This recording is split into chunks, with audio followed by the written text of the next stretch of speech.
മക്കളെ, സ്നേഹാവസാണ് ഹിന്ദിയാണ് എടുക്കുന്നത്. വരൂ നമുക്ക് കുറച്ചു നേരം ഹിന്ദി പഠിക്കാം അല്ലെ. അപ്പൊ ഇന്ന് വളരെ ഇമ്പോർട്ടന്റ് ആയിട്ടുള്ള ഒരു സാധനമായിട്ടാണ് മിസ് വന്നിട്ടുള്ളത്. നിങ്ങൾ ഹിന്ദിയിൽ ഇത് എന്തായാലും അറിഞ്ഞിരിക്കണം. മാത്രമല്ല ഇത് തെറ്റിക്കാനും പാടില്ല. നമുക്ക് എപ്പോഴും ഉള്ള ഒരു ഡൗട്ടാണ്, മേ സ്നേഹ ഹും, ഹേ ഹോ, ഹുമ്മാണോ ഹേ ആണോ ഹോ ആണോ ഇനി വേറെ എന്തെങ്കിലും സാധനമാണോ? അതൊക്കെ നല്ല ഡൗട്ടുള്ള കാര്യമാണ് അല്ലേ. പക്ഷെ നമ്മുടെ ഹിന്ദിയിൽ മേന്റെ കൂടെ ഹുമ്മ് മാത്രമേ ചേർക്കുള്ളൂ. പിന്നെ വേറെ കുറച്ച് സംഗതിന്റെ കൂടെ ഇത് മാത്രമേ ഇടാൻ പാടുള്ളൂ. അങ്ങനെ കുറച്ച് റൂളുകളുണ്ട്.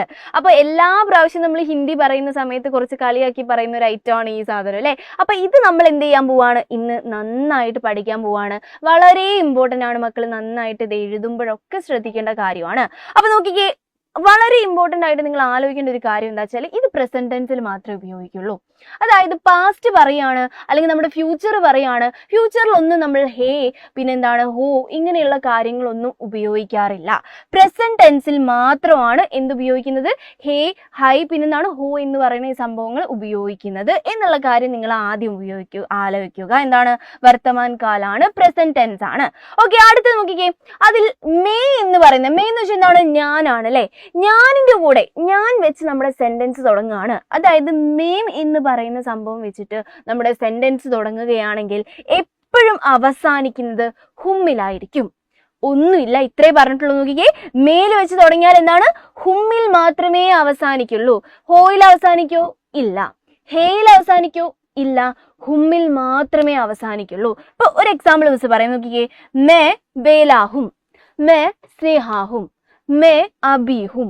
അങ്ങനത്തെ എല്ലാ കാര്യങ്ങളും പറയാൻ വേണ്ടിയിട്ട് നമ്മൾ എന്താ ഉപയോഗിക്കാതെ, മേ എന്ന് വെച്ചത് തുടങ്ങിക്കഴിഞ്ഞാൽ എന്താണ്, ഹുമ്മിൽ മാത്രമേ അവസാനിക്കുള്ളൂ എന്നുള്ള കാര്യം മക്കൾ ആലോചിച്ചോളാം. ഓക്കെ, അങ്ങനെയാണെങ്കിൽ മിസ്സേ ഈ തുമ്മിലാണെങ്കിലോ തുടങ്ങുന്ന സെന്റൻസ് നീ, നിങ്ങൾ എന്നുള്ള അർത്ഥമാണ് അല്ലെ. തുമ്മെന്ന് വെച്ചാൽ യു എന്നുള്ള അർത്ഥമാണ്. അപ്പൊ ഈ തുമ്മിൽ വെച്ച് തുടങ്ങി കഴിഞ്ഞാൽ നിങ്ങൾ ഹും ഉപയോഗിക്കാൻ പാടുണ്ടോ? ഇല്ല. ഹേ ഉപയോഗിക്കാൻ പാടുണ്ടോ? ഇല്ല. ഹോ മാത്രമേ ഉപയോഗിക്കാൻ പാടുള്ളൂ. പക്ഷെ ഇതിന്റെ അർത്ഥം എന്താ നോക്കിക്കേ, തും ബേലാഹോ, നീ ബേലയാണ്. അർത്ഥമൊക്കെ സെയിം തന്നെയാണ്. പക്ഷെ എന്താണ്, ഹോ മാത്രമേ ഉപയോഗിക്കാൻ പാടുള്ളൂ. മേന്റെ കൂടെ ഹും ചേർക്കുക, തുമ്മിന്റെ കൂടെ ഹോ ചേർക്കുക. ഇനി കുറച്ച് വേറെ ആൾക്കാരാണേ, വഹ് യഹ് പിന്നെ ഏതെങ്കിലും നെയിം അങ്ങനെ എന്തെങ്കിലും വരികയാണെങ്കിൽ നമ്മൾ ഹുമ്മും ചേർക്കില്ല, ഹോയും ചേർക്കില്ല. നമ്മൾ ചേർത്ത് കൊടുക്കുന്ന ആളാരാണ്, ഹേ ആണ്. ഓക്കെ, എന്താണ് പറഞ്ഞത് ശ്രദ്ധിച്ചേ. വഹ്, വഹ് എന്ന് വെച്ചാൽ എന്താണ്, അവൻ എന്നുള്ള അർത്ഥമാണ്. യഹ് എന്ന് വെച്ചാൽ എന്താണ്, ഇവൻ എന്നുള്ള അർത്ഥമാണ്. ഇനിയിപ്പോ നമ്മുടെ പേര് പറഞ്ഞു, ഇപ്പൊ സ്നേഹ എന്ന് പറഞ്ഞു, അല്ലെങ്കിൽ എന്താണ് അഭയ് എന്ന് നമ്മൾ പറയാണ്. അപ്പൊ ഒരു പേര് നമ്മൾ പറയുകയാണെങ്കിൽ അപ്പൊ എന്താണ്, നമ്മൾ സെന്റൻസിന്റെ അവസാനം എന്താ ചേർത്ത് കൊടുക്കുക, ഹേ ആണ് ചേർത്ത് കൊടുക്കുന്നത്. അത് മറന്നു പോകേണ്ട യാതൊരു ആവശ്യമില്ല.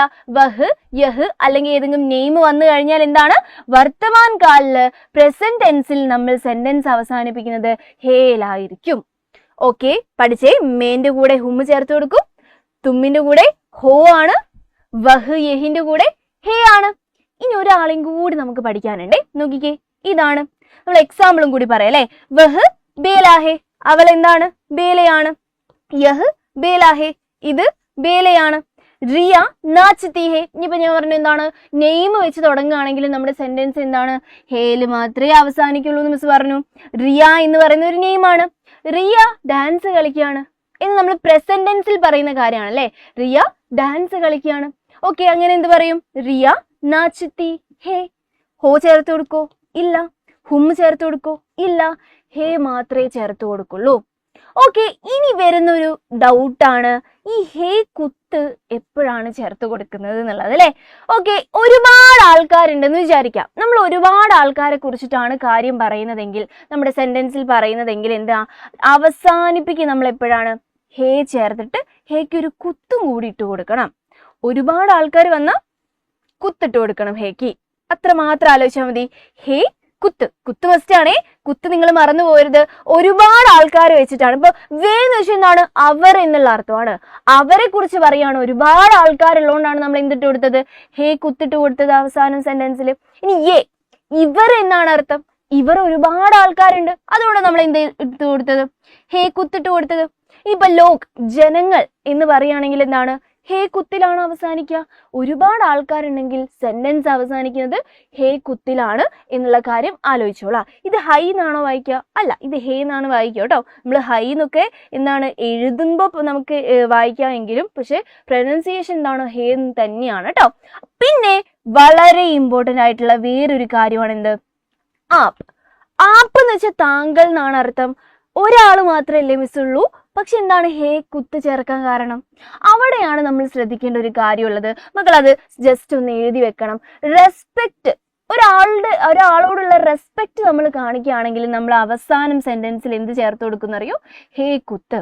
ഇവിടെ ആപ്പ് മിസ് കഴിഞ്ഞ വീഡിയോയിൽ പറഞ്ഞിട്ടുണ്ട്. ആപ്പ് എന്ന് പറഞ്ഞാൽ വളരെ റെസ്പെക്റ്റഡ് ആയിട്ടുള്ള ആൾക്കാരെ നമ്മൾ വിളിക്കാൻ വേണ്ടി താങ്കൾ, വളരെ റെസ്പെക്ട് കാണിക്കാൻ വേണ്ടി നമ്മൾ ഉപയോഗിക്കുന്ന വാക്കാണ്.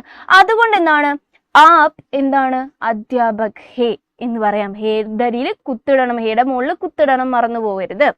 ഇനി ഇപ്പൊ ആപ്പല്ലാതെ വേറെ റെസ്പെക്ട് കാണിക്കുന്ന ഒരാളുമായിട്ടാണ് ഇത് തുടങ്ങുന്നതെങ്കിലും നമ്മൾ എന്ത് കൊടുക്കണം? ഹേ കുത്തിട്ട് കൊടുക്കണം. റെസ്പെക്ട് വന്നു കഴിഞ്ഞാൽ അവസാനം സെന്റൻസിൽ ഹേ കുത്തുണ്ടായിരിക്കണം എന്നുള്ള കാര്യം മക്കളൊന്ന് ആലോചിക്കാൻ നോക്കിക്കേ. ആപ്പ് ഏക് അധ്യാപക് ഹേ, നിങ്ങളൊരു അധ്യാപകനാണ്. പ്രസന്റ് ടെൻസിൽ നമ്മൾ പറയുന്ന സാധനമാണ്. ആപ്പ് ഏക് അധ്യാപക് ഹേ കുത്ത്, മറന്നു പോകരുത്.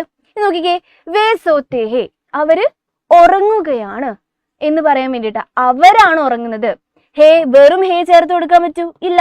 ഒരുപാട് ആളുകളുള്ളോട് ഹേ കുത്ത് ചേർത്ത് കൊടുത്തു. മറന്നു പോവരുത്. നമ്മൾ ഇത്ര കാര്യം പറഞ്ഞിട്ടുള്ളൂ. മേന്റെ കൂടെ സെന്റൻസ് അവസാനിക്കുകയാണെങ്കിൽ മേലിൽ തുടങ്ങി സെന്റൻസ് അവസാനിക്കുമ്പോൾ നമ്മൾ ഹും ചേർത്ത് കൊടുക്കണം. തുമ്മില് തുടങ്ങിയ സെന്റൻസ് അവസാനിക്കുമ്പോൾ ഹോ ചേർത്ത് കൊടുക്കണം.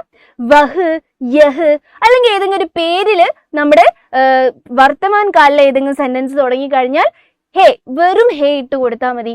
ഇനി അഥവാ ഒരുപാട് ആൾക്കാരിലാണ് നമ്മുടെ സെന്റൻസ് തുടങ്ങുന്നതെങ്കിൽ ഹേ കുത്തിട്ട് കൊടുക്കണം. ഇനി അഥവാ വളരെ റെസ്പെക്റ്റഡ് പേഴ്സണിനെ കുറിച്ചിട്ടാണ് നമ്മൾ സംസാരിക്കുന്നതെങ്കിലും ഹേ കുത്തിട്ട് കൊടുക്കണം. ഇത്രയേ ഉള്ളൂ. ഈ 4 കാര്യമാണ് നിങ്ങൾ വളരെ ഇമ്പോർട്ടൻ്റ് ആയിട്ട് ഹേ ചേർത്ത് കൊടുക്കുമ്പോൾ നിങ്ങൾ പഠിക്കേണ്ടത്. ഹേ, പിന്നെ ഹേ കുത്ത്, ഹോ, ഹും. ഈ 4 ആൾക്കാരെ കുറിച്ചിട്ടാണ് നമ്മൾ പറഞ്ഞിട്ടുള്ളത്. ഈ 4 ആൾക്കാരെ നിങ്ങൾ തെറ്റിക്കാൻ പാടില്ല. വളരെ ഇമ്പോർട്ടൻ്റ് ആണ്. ഹിന്ദി എഴുതുന്ന സമയത്തൊക്കെ പറയുന്ന സമയത്തൊക്കെ ഇത് വളരെ നന്നായിട്ട് ശ്രദ്ധിക്കേണ്ട കാര്യമാണ്. അപ്പോൾ നന്നായിട്ട് പഠിച്ചോളാം. അപ്പോൾ ഇതേപോലുള്ള കുഞ്ഞു കുഞ്ഞു കോണ്ടന്റുമായിട്ട് ഇനിയും വരുന്നതായിരിക്കും. Bye bye.